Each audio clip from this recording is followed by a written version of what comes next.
انس بن مالک رضی اللہ تعالیٰ عنہ سے روایت ہے، انہوں نے کہا کہ جب نبی کریم صلی اللہ علیہ وسلم مدینہ تشریف لائے تو یہاں کے بلند حصے میں بنی عمرو بن عوف کے یہاں آپ اترے اور یہاں 24 راتیں قیام فرمایا۔ پھر آپ نے بنو نجار کو بلا بھیجا تو وہ لوگ تلواریں لٹکائے ہوئے آئے۔ انس نے کہا گویا میری نظروں کے سامنے نبی کریم صلی اللہ علیہ وسلم اپنی سواری پر تشریف فرما ہیں، جبکہ ابو بکر صدیق رضی اللہ تعالی عنہ آپ کے پیچھے بیٹھے ہوئے ہیں اور بنو نجار کے لوگ آپ کے چاروں طرف ہیں، یہاں تک کہ آپ ابو ایوب کے گھر کے سامنے اترے اور آپ یہ پسند کرتے تھے کہ جہاں بھی نماز کا وقت آ جائے فوراً نماز ادا کر لیں۔ آپ بکریوں کے باڑوں میں بھی نماز پڑھ لیتے تھے۔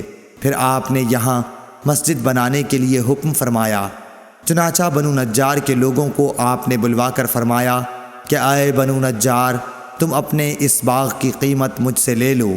انہوں نے جواب دیا، نہیں یا رسول اللہ، اس کی قیمت ہم صرف اللہ تعالیٰ سے مانگتے ہیں۔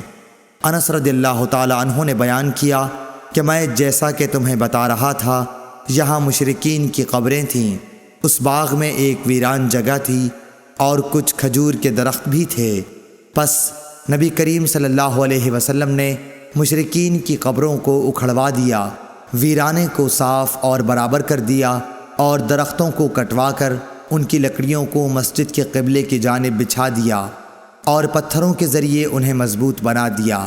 صحابہ پتھر اٹھاتے ہوئے رجز پڑھتے تھے اور نبی کریم صلی اللہ علیہ وسلم بھی ان کے ساتھ تھے اور یہ کہہ رہے تھے کہ اے اللہ، آخرت کے فائدے کے علاوہ اور کوئی فائدہ نہیں، پس انصار و مہاجرین کی مغفرت فرمانا۔